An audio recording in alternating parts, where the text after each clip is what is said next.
All right. Welcome. Apologies for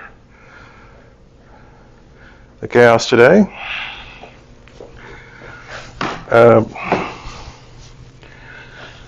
You said the sound is coming through in the back? Can you hear on the, it is? Okay, terrific. Let me turn it up a little bit. Okay, today we're going to talk about war capitalism. But before that, I very briefly want to talk about New France.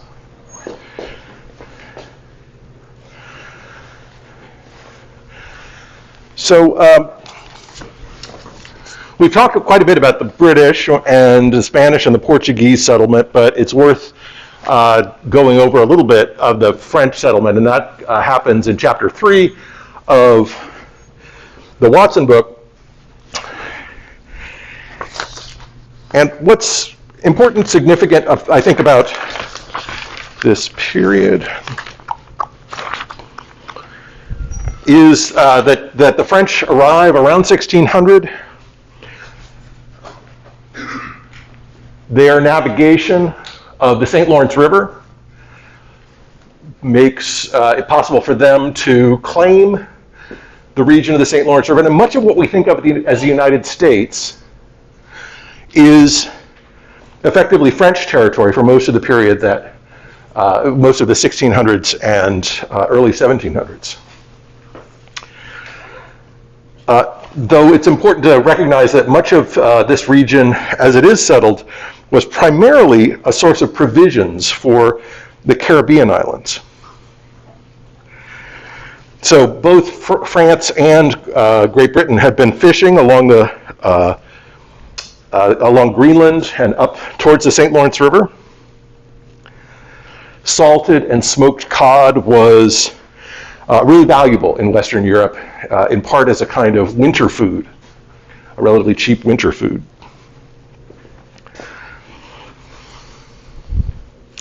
Gradually, France moves into fur trapping. And so this is a region that France claims in up to around 1700. And as you can see, that this is basically most of the Americas between the Appalachian Mountains and the Rocky Mountains.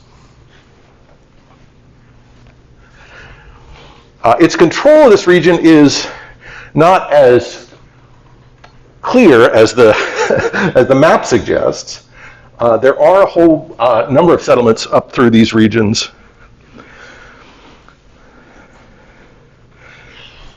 On one hand are the voyageurs, who are licensed or unlicensed traders who bought furs with French trade goods. So these were primarily not trappers, but people who went back into Indian regions and traded French goods for furs. And furs are important because not just as decorative, I mean they were decorative and they were valuable for that reason, but also as lining for coats. This seems like a kind of minor thing, but you should recognize that in 1700, and I'll talk about this again, the price of a coat was the price of a house, right? The cost of a decently made coat was the price of a house. It was very expensive. And so fur lining, which provided warmth and was pretty attractive, was made it an important commodity item. It's still not nearly as important as sugar. So we're going to talk about conflicts between France and Great Britain in the 1760s, but it's important to sort of understand that France claims much of this area. There is a fur trade, there is fish that's moving across, but none of it is as valuable as the sugar trade.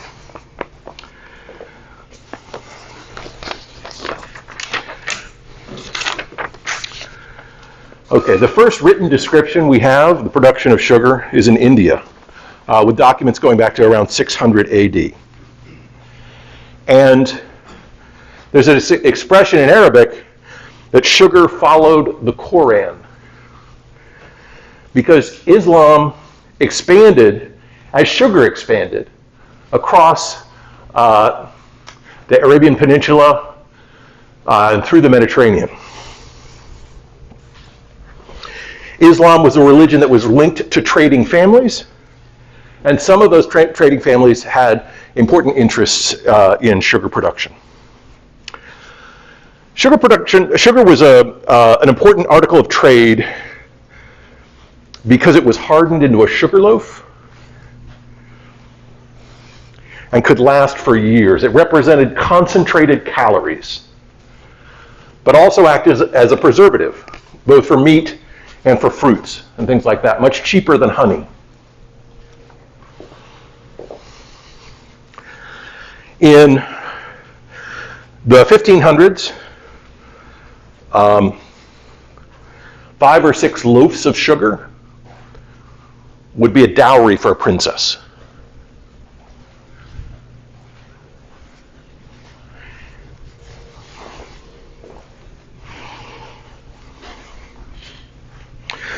Producing sugar is a complicated process. Refining it means crushing the cane and then repeatedly boiling it, shifting it back from a liquid to a solid to a liquid again at least 3 times by heating it and then cooling it until it becomes a kind of crystal and is thus hardened against exposure. So we think of sugar as being white, but sugar was mostly brown, and it was, again, shaped in a sugar loaf that was just about a little smaller than someone's head. It was a really valuable article of commerce. European Christians discovered sugar in the First Crusade in 1096 or 97, something like that, when they were laying siege to a region around Tripoli.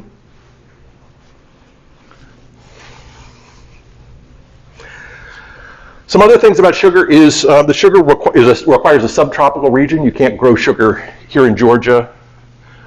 You can only grow sugar now in the United States in South Florida.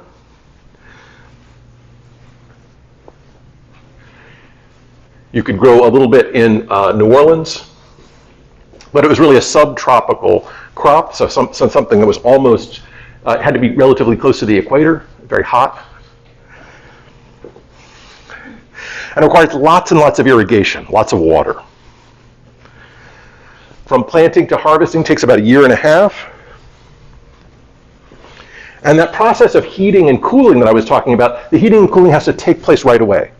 Once you harvest the cane, you have just a few hours before the sugar starts to leach out. And you need to start boiling it and drying it and boiling it and drying it to get that crystalline shape. These are the first factories in the world. And they're very much like modern factories. They have, they require scores of people. A score is 20, so something like 40 to 45 people were required in this process of cutting the cane and producing the cane, turning the cane into sugar. As Portugal and Spain took back the Iberian Peninsula from the Moors in the 13th and 14th century, they acquired sugar lands in the Mediterranean, and a mobile military force was formed in those years that formed the basis of the Portuguese plantation. It's unclear whether the Portuguese transformed Islamic slavery or created their own kind of slavery as they began building these sugar islands. But it is true that sugar has been tightly bound up with slavery since probably the 7th century. Something like 80% of the Africans who are stolen and brought over to the Americas are brought there to grow sugar. Yes, sorry. Oh, the first sugar factory is for the Portuguese was Sao Tome, Saotome, off the coast of Africa. But by the 1620s and 30s, these sugar plantations are in the Caribbean. Hispaniola, the place that we now call Haiti and thank you, the Dominican Republic, is the biggest center for sugar production in the world in the 1700s and the 1800s.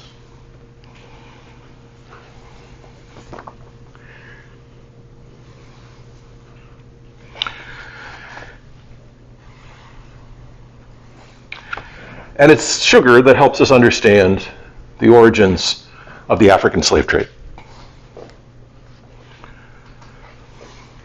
The African slave trade is the largest migration in world history. From 1570 to 1870, 10 to 12 million Africans are brought to the Americas. And when we think about the New World, we shouldn't think about the Mayflower necessarily. We shouldn't think about Jamestown. We should think about the American colonies as a world of transplanted Africans. Before 1800, African arrivals outnumbered European arrivals 6-1.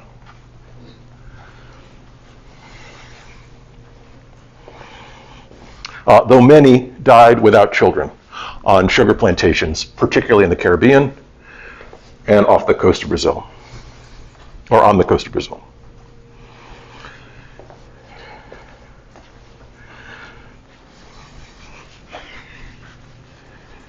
As you can see here, about 41% went to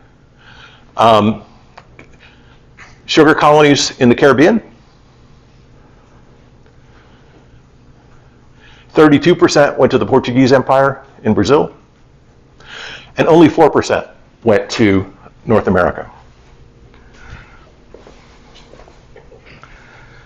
That's about 400,000 that went to British North America. That population had increased to 4 million by the end of slavery in 1863. So much of the African slave trade is not into what becomes the United States, it's into these other regions, the Caribbean and Central and South America. Questions, thank you.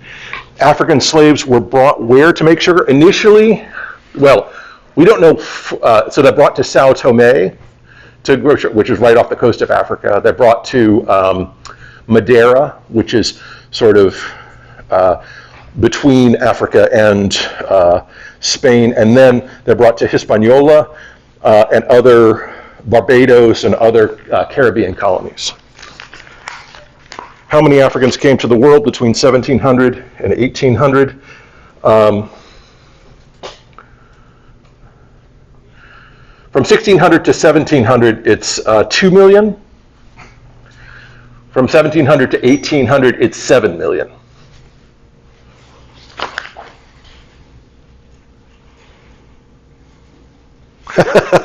Estimate of when our first quiz will be. That's the reason I was late today. I was trying to set up the quiz, so it won't happen today. It's going to very likely going to happen on Friday.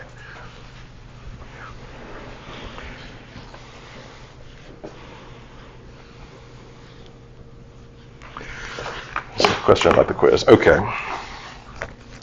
So the peak of this slave trade then was 1700 to 1800. Between 1700 and 1810,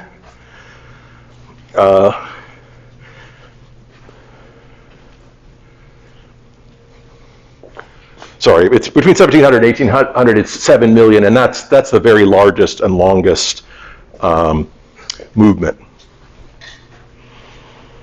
Every Western European nation participated in the slave trade.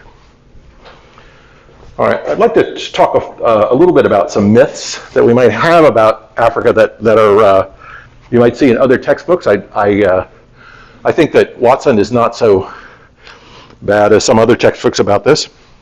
First of all, we should recognize that Africa was not cut off from world history. There's no such thing as pre-contact Africa, the way we talk about pre-contact America.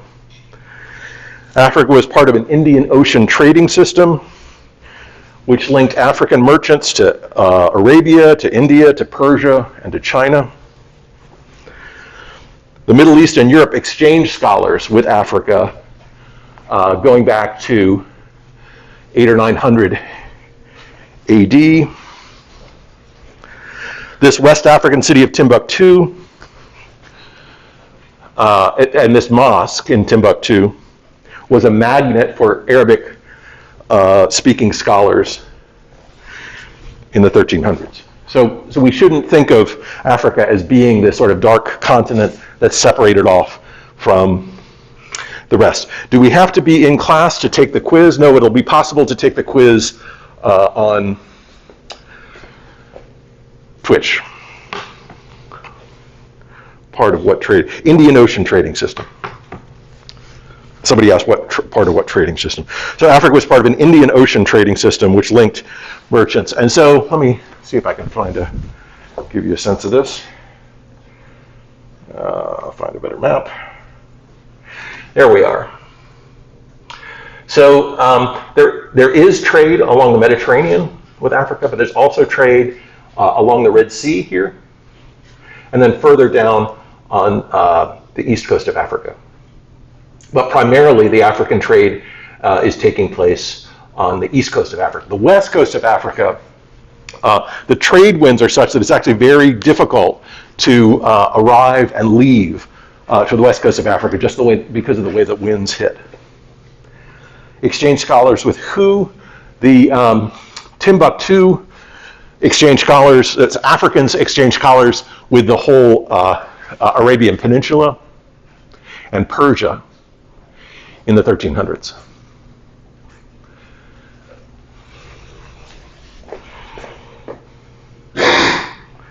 Okay.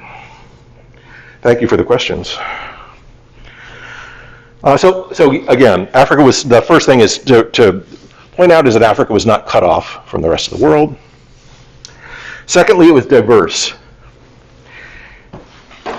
In East Africa alone, there were indigenous religions that were replaced first by Judaism. And so this is why you will find Ethiopian Jews, for example, whose practice of the Jewish religion is quite different from the practice of Jews in Europe. Then by Christianity in the 6th and the 7th century, and then by Islam in the 8th century.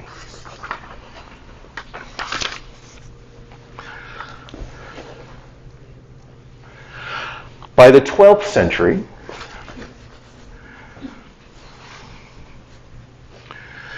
much of North Africa and parts of East and West Africa, as you see in this map,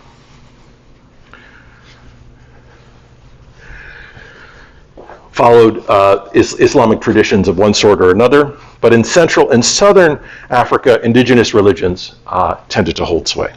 So there was Islamic traders and people who were spreading the religion did not move much into the southern region, in part because of the diseases that were associated with this region, in part because it was very dry. Animals couldn't survive in, pack animals and things like that couldn't survive in the southern Africa because of a variety of diseases transmitted by the tsetse fly.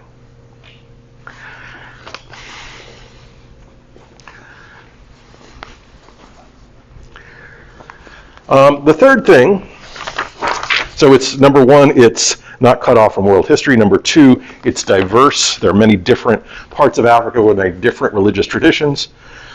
And number three is, unlike Europe and Asia, but very much like pre-contact North America, many parts of Africa were underpopulated.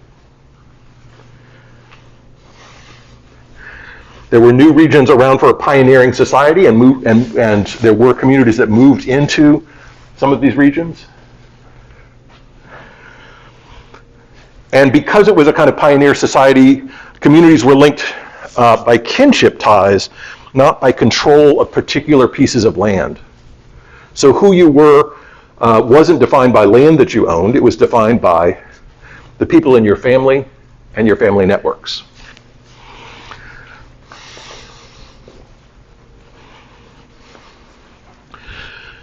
And fourth, besides migration and community and the sort of underpopulated character, there were large settled communities as well, not hunter-gatherers that we might imagine. There were lots of complex urban networks. No, there's a question. Do we have to create a comparative argument for the quizzes? Or is that only for the exams? No, there's no comparative argument. It's really just a test of the reading and the lecture. East Africans were first, following indigenous religions, then Judaism, then Christianity, and then Islam. That's right. Yes.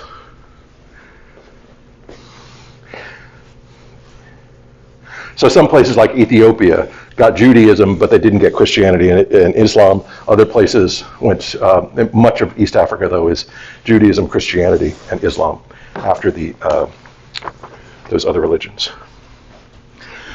All right. So the society that I've described, a settler society organized around families, meant that there was indigenous slavery in Africa.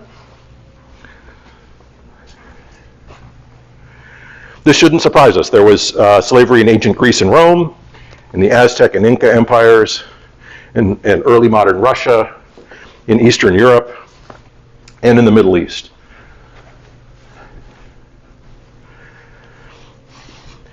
Within Africa, it's not clear, you can't generalize about the extent or how slavery worked.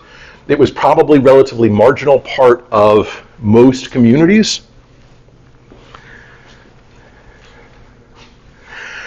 It's difficult to know, or it's difficult to generalize, in part because we don't have much of the sources that we have about North and East Africa come from Europeans connected with the rise of the slave trade.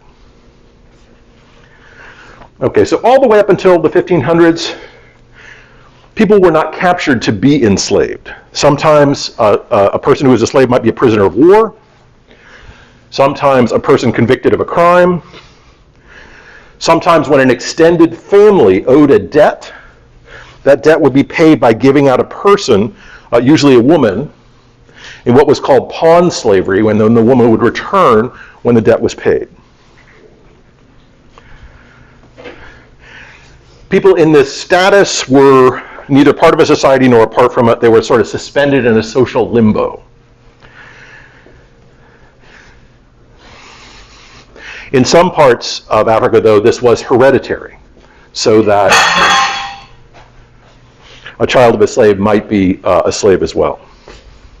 Perhaps 80% of African societies had some form of slavery. Again, much like Eastern Europe, much like Russia. There was, however, because of that, the large distances, because of the settler sort of society that exists in Africa, there was a trade in these marginal people. This was the only way that would guarantee that they wouldn't escape back to their own people. And it was this trade that Europeans first initially tapped into and then turned into a kind of massive commercial enterprise. One other thing about slavery that we should recognize is that there were other kinds of New World unfreedom. Indentured servants, for example, who were bound to a master, quote unquote, for a limited period of years. There were debt peons who remained bound to their creditor until they paid off a debt. There were convict laborers transported to the colonies who would be bound to particular owners as well. When you add the 10 to 11 million Africans who survived the crossing and all the Europeans who were in indentured servitude, you can't help but be amazed by the proportion of people who came to the New World in bondage. The vast majority of people who came to the New World came in one form of bondage or another. About half of 18th century migrants to the British colonial America were bound laborers. Okay. How did it work? In Central Africa, Europeans who tried to look for laborers in the African continent could not generally establish themselves and instead built enclosed forts like this one here on islands, on land that was rented from African kings right up against the coast. And these were called castles. And they were designed to defend against rival traders. So the Dutch had castles, the Portuguese had castles, the English had castles, the French had castles, the Spanish had castles. This is Elmina Castle on the African Gold Coast, and there's a picture from about 1865 to give you a sense of what these things looked like.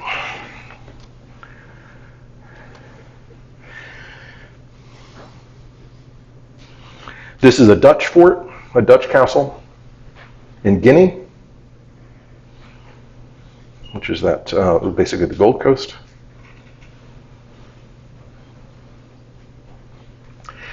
And this is in Angola, what's now Angola, but was then a Portuguese fort right up on the edge of Africa, Western Africa.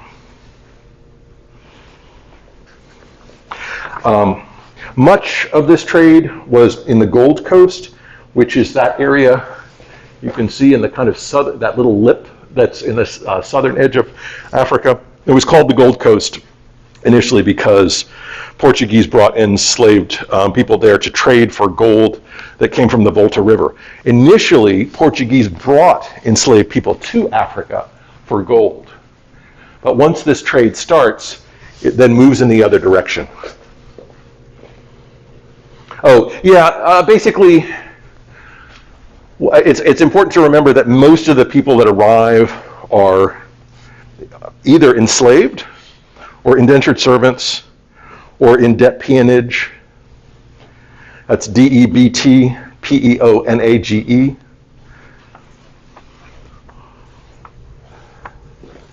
Or as simply convict laborers.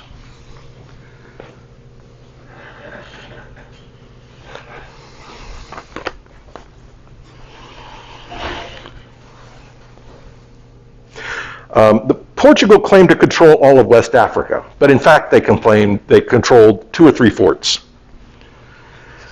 And this is what's called war capitalism. Powerful ships with cannon, sending stonemasons over to build a fort, and then defending it. It happened all over the world, and it's basically armed trade. And this is how empires expanded. This is a map of the British. Oh, sorry, no, the British. This is the Portuguese Empire, right? Portugal is that little place on the edge of Europe, and the red spots are all the castles that the Portuguese had all around the world.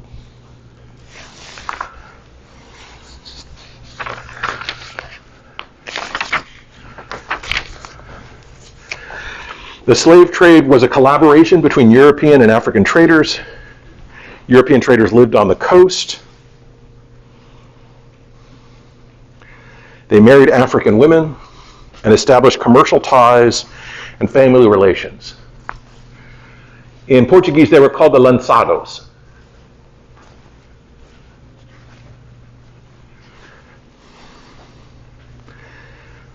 The lançado was a mixed ancestry group who were most important in gathering slaves for resale.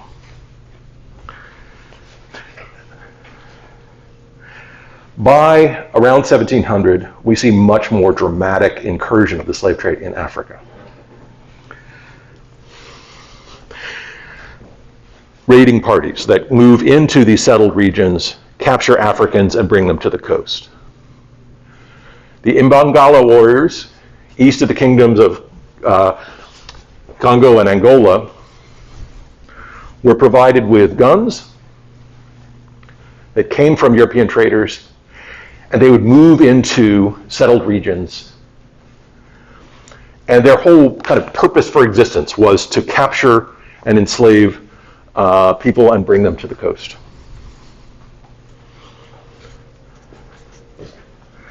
These traders, the captured Africans were marched for several hundred miles to the coast. Then prisoners waited in open pens called barracons, B-A-R-R-A-C-O-N-S, where traders would set a price for them. Traders split up families and ethnic groups to prevent revolts.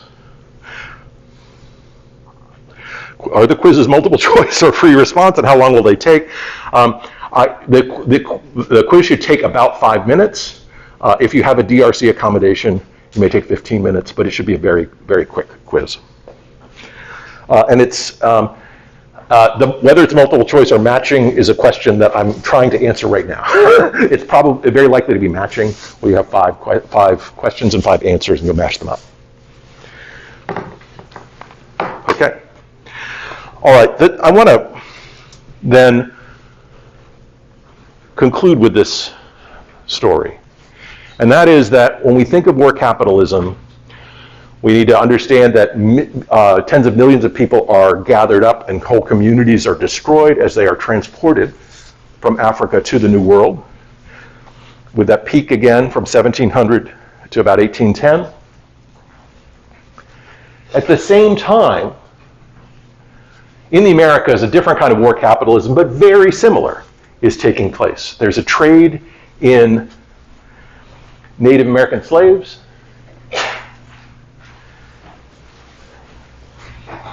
and we see a group of men who called themselves the Goose Creek men, who did the same thing that the Imbangala warriors did, or that European traders did with the Imbangala warriors. They armed Creek Indians and had them raid Appalachian Indians in northern Florida to capture slaves and to break up Spanish colonies. The Tuscaroras then rose up against the Creek.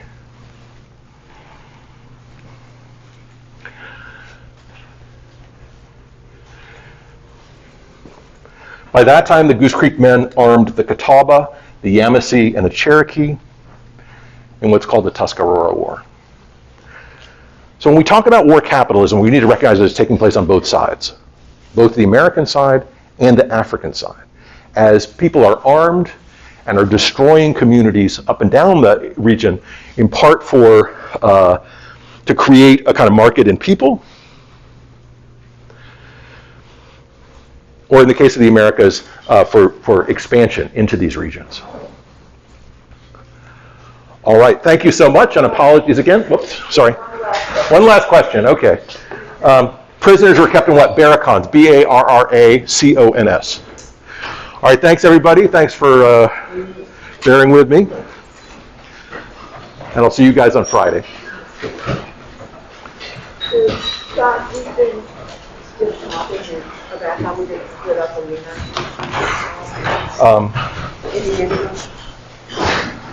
Okay. So I can do the grading for Alina. You can do what? I'll do Alina's grading, and I'm looking now at the pack back. Yeah.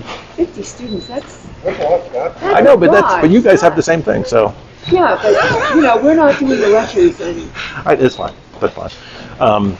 Hopefully she'll be able to come back. Yeah. Come March 1st or something like that, probably. But no. I spoke to the. Hey, sorry. Hey, I just have a quick question Yeah. about this. So this was in South Carolina, right? Yeah. Uh-huh. That's Goose Creek is like right very close to where I grew up. So I saw it and was like, that's a coincidence. I saw the flag and I was like, that's not a coincidence. Right where I grew up. Right. That's really amazing. Because I grew up in Charleston, so Goose Creek is like right around the corner. Right. That's cool. So I've always wondered, why did the I don't know if they had a choice, but reading in the textbook, I posted about this on Packback. Oh yeah. Why are they always so? Why do they always just kind of readily attack each other? I think it's interesting how like you have an isolated kind of group of people that aren't have never been introduced to any Europeans have been deciding war. Right.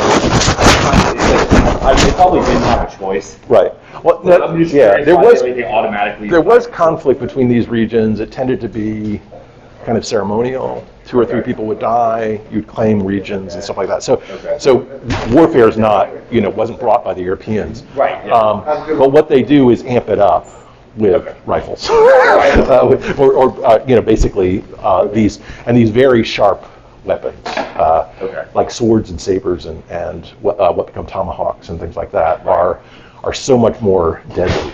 And so, and then you get these communities that are basically just armed raiders, and that's how they, mostly young men, and that's basically how they live, how they make their money. Are the Europeans, are they forcing them, or are they No. giving them the weapons and they're just fighting? Giving them the weapons and saying, go get these guys, or go get those guys. Okay. So they're just giving them to them and just say, kind of, Right. what you were doing? Right. Oh, interesting. Okay. Okay. It's just interesting that, like I said, a completely different group of people.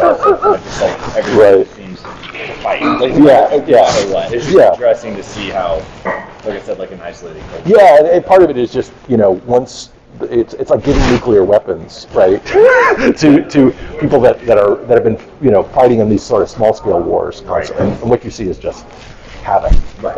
Okay. One question. I have accommodations. Do I need to register for that for the quizzes? Because I didn't know. I did. No, basically everybody's going to have 15 minutes. So even though it's 5 minutes to do the quiz, I think. Okay. I mean, it's like we tried it out. So basically, there'll be a 15-minute window, so that the see people won't take the whole 15 minutes. Okay, thank you. Hey there.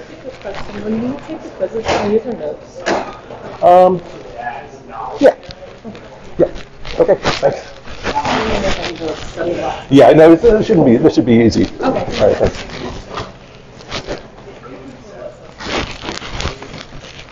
All right. Thanks everybody, and apologies to the folks on Twitch for the late start.